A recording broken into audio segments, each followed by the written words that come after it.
কোৱা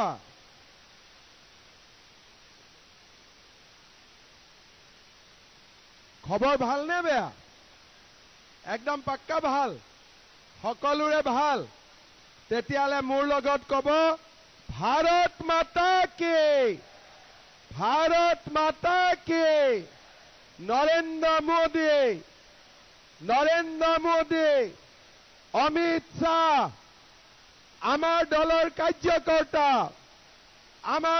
কাৰ্যকৰ্তা আজিৰ সভাত আমাৰ মাজত উপস্থিত মন্ত্ৰী পীযুষ হাজৰিকা ডাঙৰীয়া ওদালগুৰি জিলা বিজেপিৰ সভাপতি সুনীল বসুমতাৰী ডাঙৰীয়া কমল মেধি ডাঙৰীয়া শান্তিয়াছ কুজুৰ ডাঙৰীয়া অজয় হাজৰিকা ডাঙৰীয়া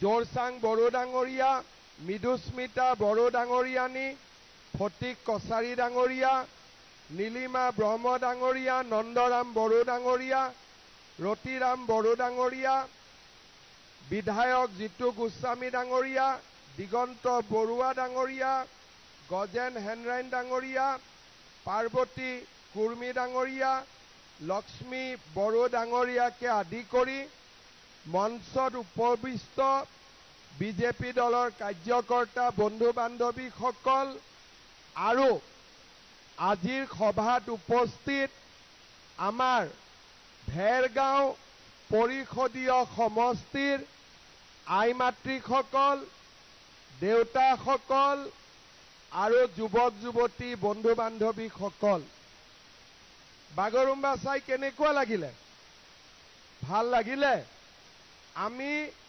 কেইদিনমান আগতে গুৱাহাটীত 10,000 ছোৱালী আৰু ল'ৰা ধুনীয়া ঝুমুৰ নৃত্য পাতিছিলোঁ প্ৰধানমন্ত্ৰী ডাঙৰীয়াও চাব আহিছিলে এইবাৰ আমি নৱেম্বৰ ডিচেম্বৰত গুৱাহাটীত 10,000 ছোৱালীৰে সৈতে বাগৰুম্বা নৃত্যও আমি প্ৰদৰ্শন কৰিম আৰু মই ভাবো যে প্ৰধানমন্ত্ৰী ডাঙৰীয়াও এই বাগৰুম্বাৰ যি প্ৰদৰ্শন হ'ব তাক চাবৰ কাৰণে তেখেতো আহিব শ্ৰদ্ধাৰ ৰাইজ আজি আমি আপোনালোকৰ মাজত বিটিআৰৰ ইলেকশ্যনৰ ওপৰত আমাৰ মনৰ দুই আশাৰ কথা কবৰ বাবে আমি ইয়াত আহি আপোনালোকৰ মাজত উপস্থিত হৈছো আপোনালোকে জানে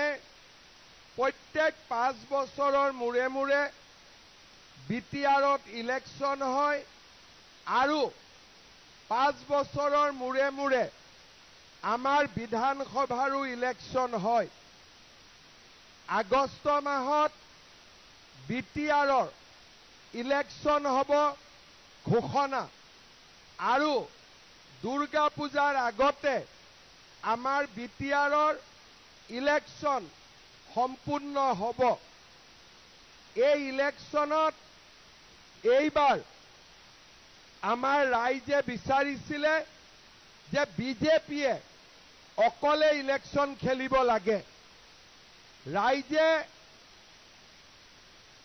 সঁচাকৈয়ে বিজেপিয়ে অকলে খেলাটো বিচাৰে নে নিবিচাৰে তাক চাবৰ কাৰণে যোৱা 7 দিন ধৰি মই ওদালগুৰিৰ পৰা কোকৰাঝাৰলৈ ৰাইজক লগ পাইছো প্ৰথম ওদালগুৰিত মুদৈবাৰী হৰিচিঙা খালিংদুৱাৰ পিছদিনা তামুলপুৰত দৰঙাজুলি নাগৰিজুলি শুক্লাই চেৰফাং তাৰ পিছদিনা বাক্সা জিলাত মুছলপুৰ মথনগুৰি তাৰ পিছদিনা চিৰাং জিলাত সুবাইজাৰ থুৰিবাৰী মানস চেৰফাং আৰু যোৱাকালি মই কোকৰাঝাৰৰ দতমা আৰু ফকিৰা গ্ৰামত ৰাইজৰ লগত কথা পাতিছিলোঁ আজি ৰাতিপুৱা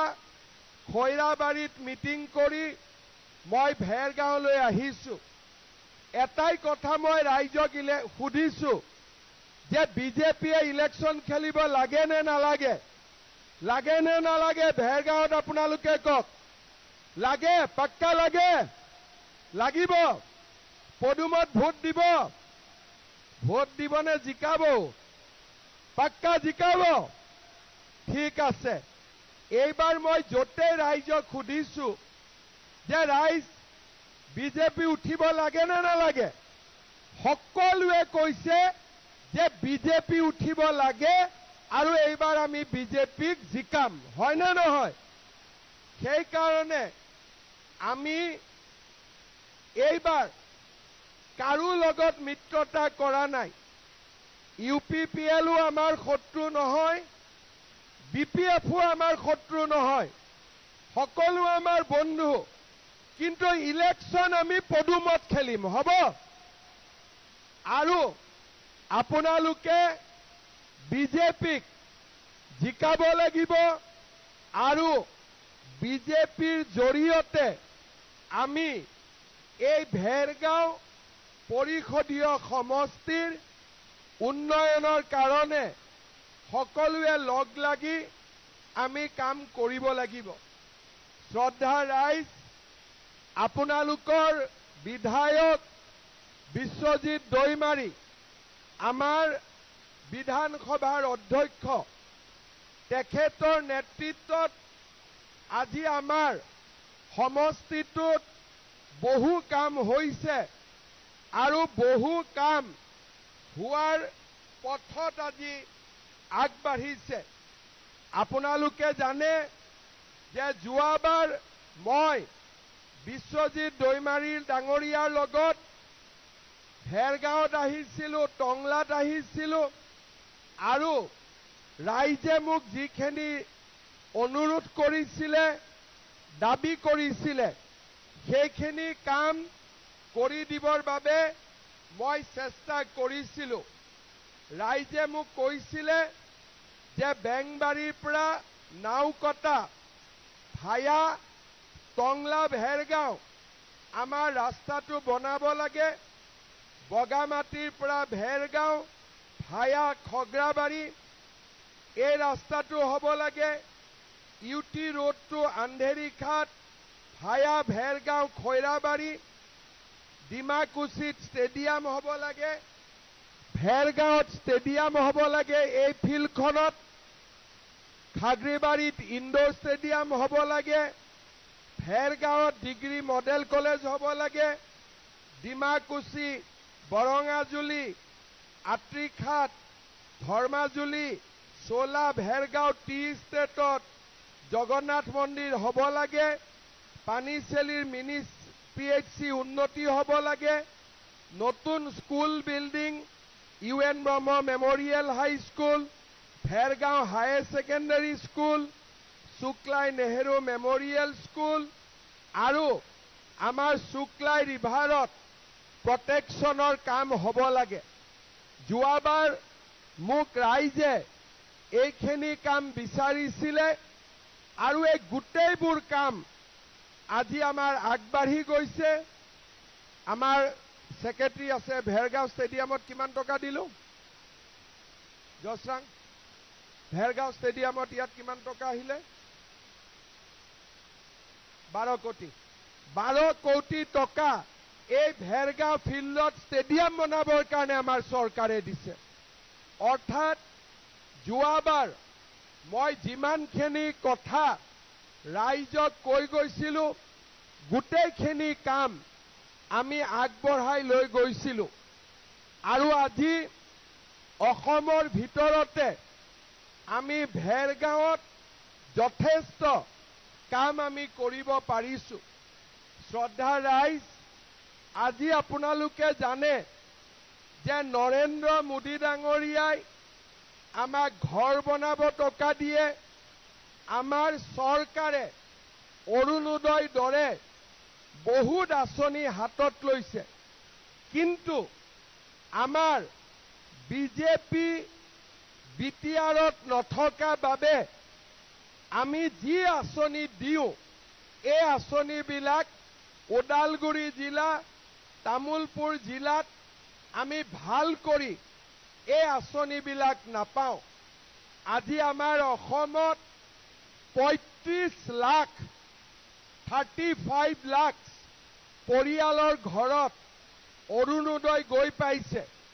কিন্তু অলপ আগতে মই খৈৰাবাৰীত সুধিছিলোঁ যে আপোনালোকে অৰুণোদয় পাইছে নে নাই? বহুত মহিলাই কৈছে আমি পোৱা নাই। কিয় পোৱা নাই? কাৰণ দিল্লীত বিজেপি, দিছপুৰত বিজেপি, কিন্তু বিটিআৰত VCDC। তাৰ কাৰণে আমি যি আঁচনি পঠাওঁ এই আঁচনিবিলাক মানুহ ডাইৰেক্টলি নাপায়। এইবাৰ যদি দিল্লীতো বিজেপি, দিছপুৰতো বিজেপি আৰু কোকৰাঝাৰতো বিজেপি শক্তিশালী হয়, আমি সকলো আঁচনি সুন্দৰ কৰি আমি পাব পাৰিম। আজি আপোনালোকে জানে যে অৰুণোদয় আঁচনিত আমি 1250 টকা প্ৰত্যেক মাহত দুখীয়া পৰিয়ালক আমি দিওঁ। এইবাৰ আমি কৈছোঁ যে অৰুণোদয় লগতে আমি সকলো পৰিয়ালক গেছৰ চিলিণ্ডাৰ কিনাৰ কাৰণে আৰু 250 টকা আমি দিম। তাৰমানে 1250 আৰু 250 টকা 1500 টকা এতিয়া মাহত আমাৰ অৰুণোদয় পৰিয়ালে পাব।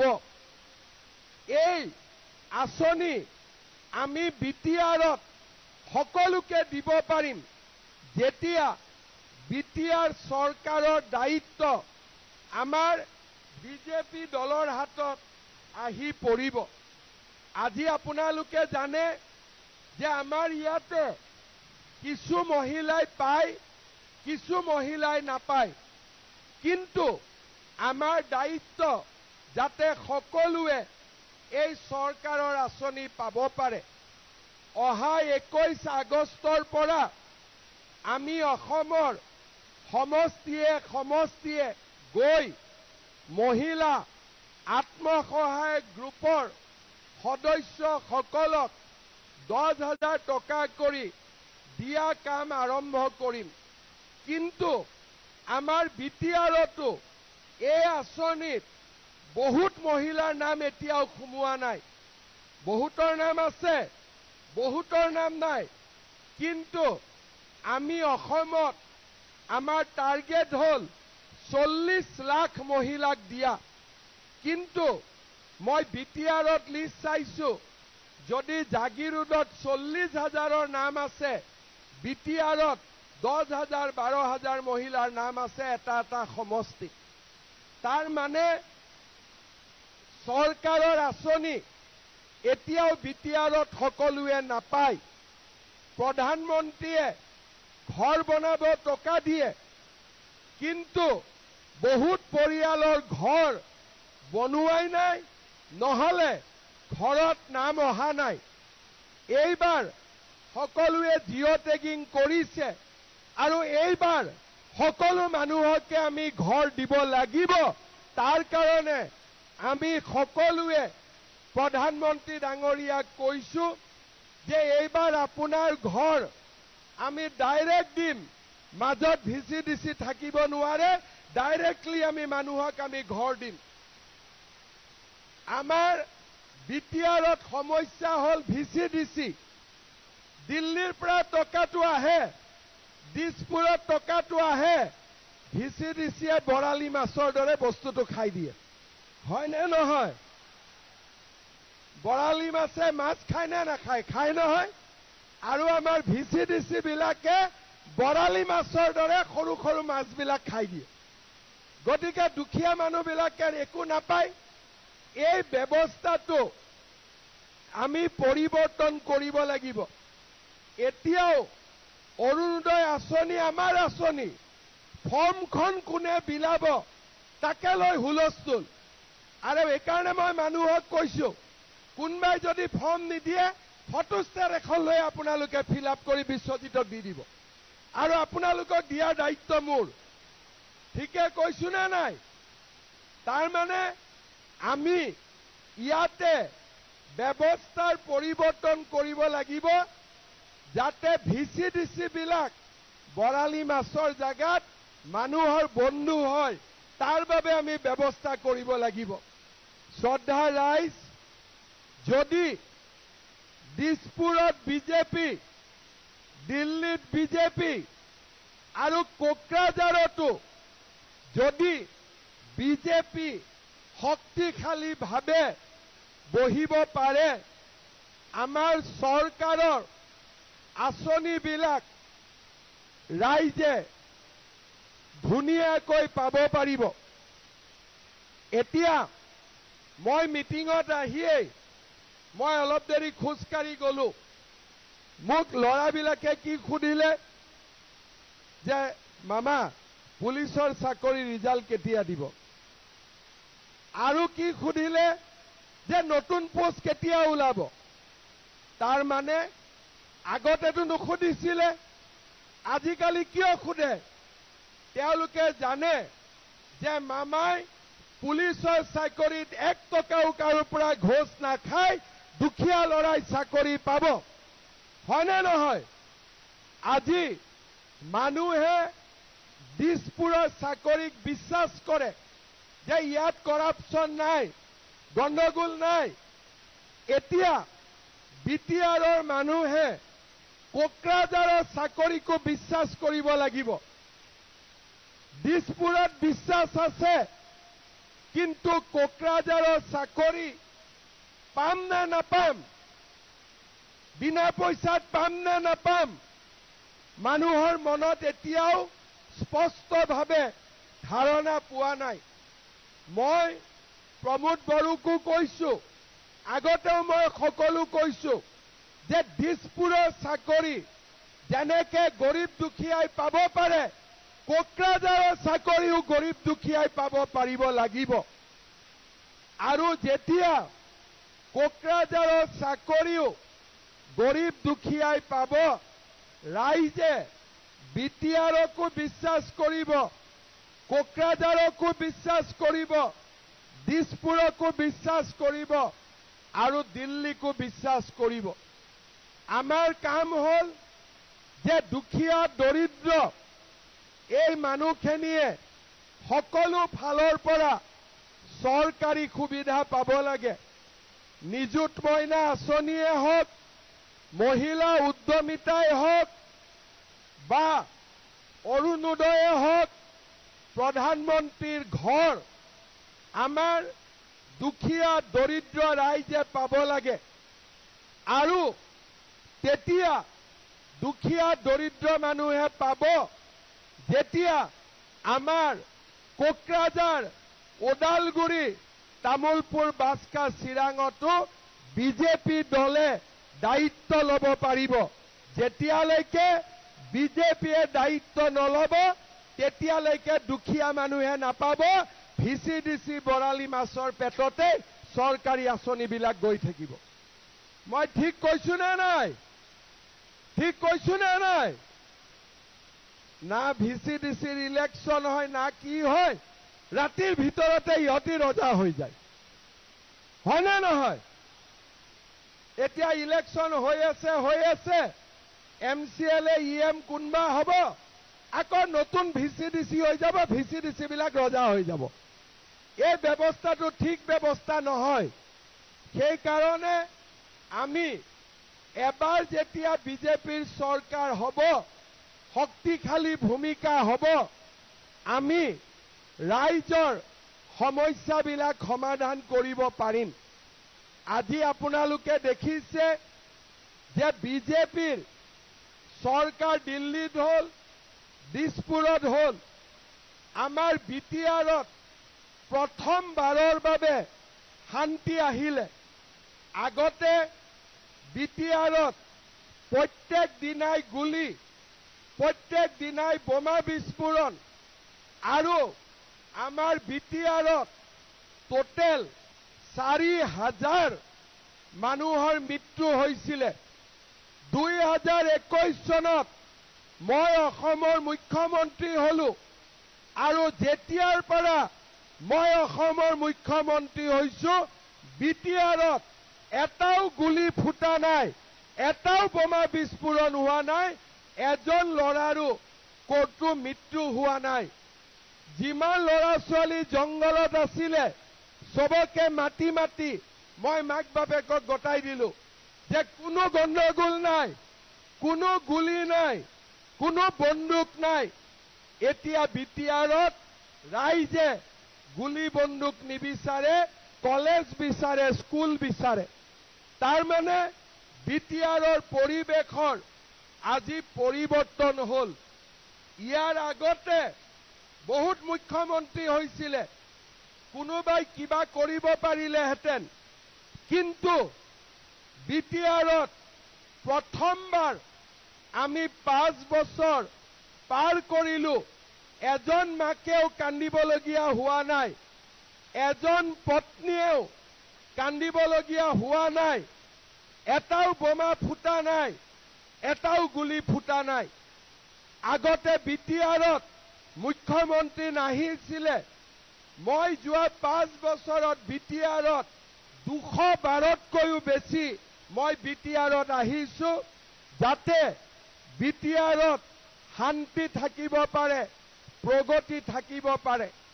মই বিচাৰো যে আমাৰ বিটিআৰত বাস কৰা সকলো মানুহ আনন্দত থাকক, মাটি বাৰীৰ অধিকাৰ পাওক, সকলোৱে ফূৰ্তিত থাকক, কোনেও মনত দুখত থাকিব নালাগে, সকলোৱে আনন্দত থাকক। আমাৰ বিটিআৰখন দুপত দুপে আগবাঢ়ি যাওক। আজি আপোনালোকে দেখিছে যোৱা 5 বছৰত বিজেপিয়ে কেইটামান আমি ইয়াত MLA জিকিছিলো, 9টা সিট আমি জিকিছিলো। আমি কিমান পৰিৱৰ্তন কৰিলো, শান্তি আহিলে। আগতে বিটিআৰত ইলেকশ্যন নহৈছিলে, বন্দুক লৈ কবাই অমুকক ভোট দিব লাগিব দেই, ভোট দি দিয়ে।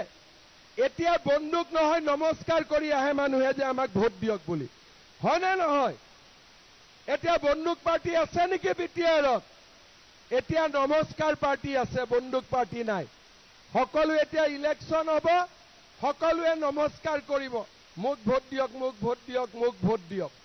আগতে এইবোৰ নাছিলে, কিন্তু যেতিয়াৰ পৰা বিজেপি আহিলে, শান্তিও আহিলে, ৰাইজে ভোটৰ অধিকাৰো পালে। অহাবাৰ বিজেপি আহিব, মাটিৰ অধিকাৰ পাব, আঁচনিৰ অধিকাৰ পাব, ঘৰৰ অধিকাৰ পাব, চাকৰিৰ অধিকাৰ পাব, আৰু আমাৰ বিটিআৰৰ দুখীয়া মানুহখিনি আগবাঢ়ি যাব পাৰিব। ইয়াত জাতি ধৰ্ম নাই, সকলোৱে সমানে আগবাঢ়ি যাব পাৰিব। আৰু সেইকাৰণে এইবাৰ বিটিআৰৰ ইলেকশ্যনত আমি বিজেপি দলক জিকাব লাগিব, যাতে দিল্লী, দিছপুৰ, কোকৰাঝাৰ একেলগে আমাৰ ৰাইজৰ কাৰণে কাম কৰিব পাৰিব। সেইকাৰণে এইবাৰ আমি সকলোৱে চেষ্টা কৰিছো যাতে বিটিআৰত বিজেপি ইলেকশ্যন জিকিব পাৰে, আৰু আমি ৰাইজখনক আগুৱাই লৈ যাব পাৰো। মোৰ বিশ্বাস আছে যে আমি বিটিআৰৰ ভিতৰত ভেৰগাঁৱত জিকিমেই। জিকিম নে নাই? ভেৰগাঁৱত পাক্কা জিকিম, সঁচাই জিকিম না? পুৰা ঠিক আছে। এতিয়া মোক জছৰাং আৰু বিশ্বজিৎ দৈমাৰীয়ে কেইটামান কাম দিছে। তেওঁ মোক কৈছে যে আমাৰ ভেৰগাঁও আৰু ডিমাকুছিত এটা ফায়াৰ ব্ৰিগেড ষ্টেচন হ'ব লাগে। লাগে নেকি? লাগে নে নালাগে? লাগে নহয়? ঠিক আছে।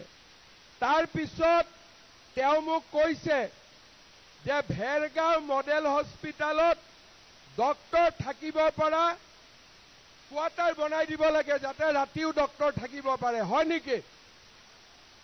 তাৰপিছত বিশ্বজিৎ দৈমাৰীয়ে মোক কৈছে যে খাগড়াবাড়িত এটা বেংকৰ ব্ৰাঞ্চ লাগে নে নালাগে? অলপ লাহে লাহে কৈছে, নহলেও হ'ব নেকি? লাগিব। তাৰ পিছত মোক কৈছে যে আমাৰ দেৱনাথ বসুমতাৰী মেমৰিয়েল অডিটৰিয়াম বনাব লাগে ডিমাকুছিত। তাৰ পিছত মোক কৈছে যে নাওবন্ধা আৰু চিকাৰী বাংলা স্বাস্থ্য উপকেন্দ্ৰকেইটা উন্নত কৰিব লাগে। খাগড়াবাড়িত এখন 30 বেডেড হস্পিটাল বনাব লাগে নেকি? তাৰ পিছত মোক বাথৌ থানচালিৰ কথা কৈছে, প্ৰদীপ নাগ মেমৰিয়েল ভৱনৰ কথা কৈছে, চিলাৰায় ভৱনৰ কথা কৈছে, Rabindranath Thakur community hall, Gurkha community hall, এই গোটেইবিলাকৰ বিষয়ে তেখেতে মোক কৈছে যে আত্ৰিমণি আশ্ৰম আৰু আমাৰ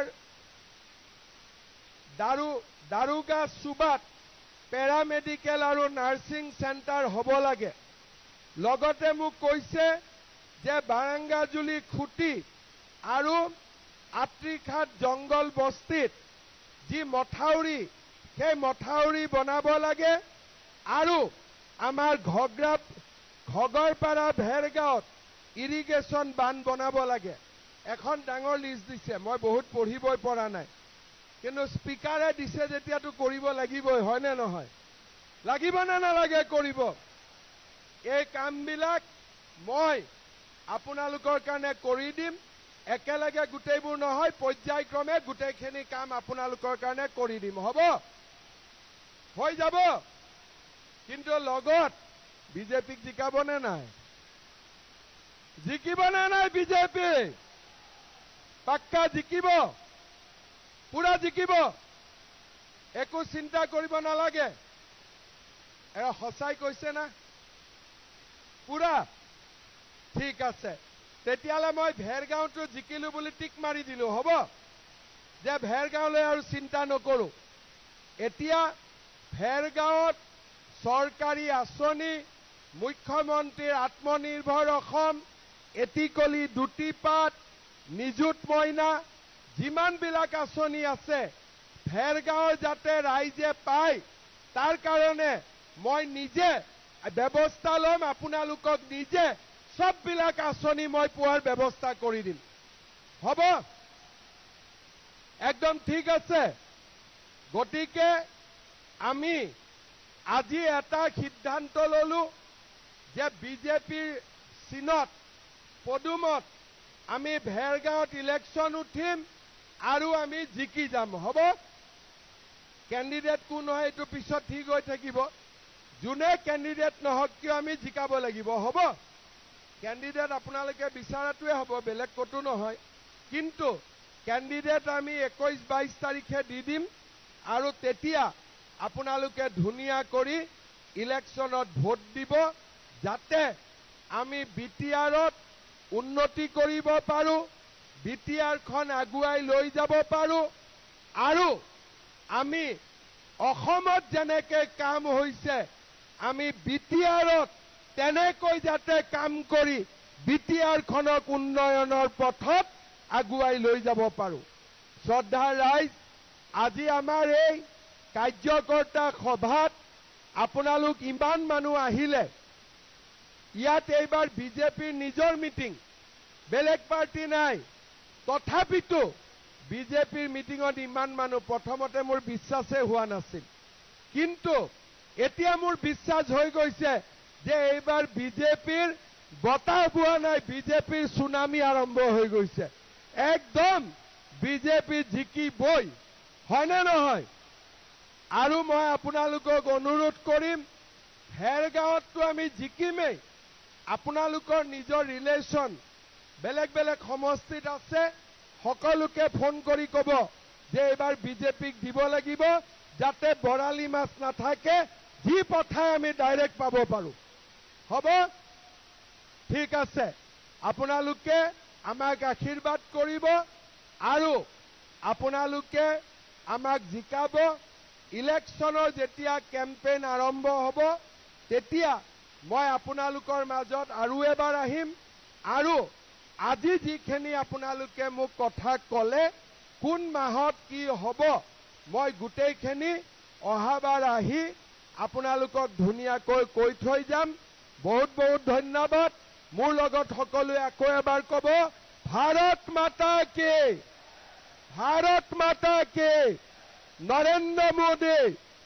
নৰেন্দ্ৰ মোদী অমিত শাহ বিশ্বজিৎ দৈমাৰী আমাৰ দলৰ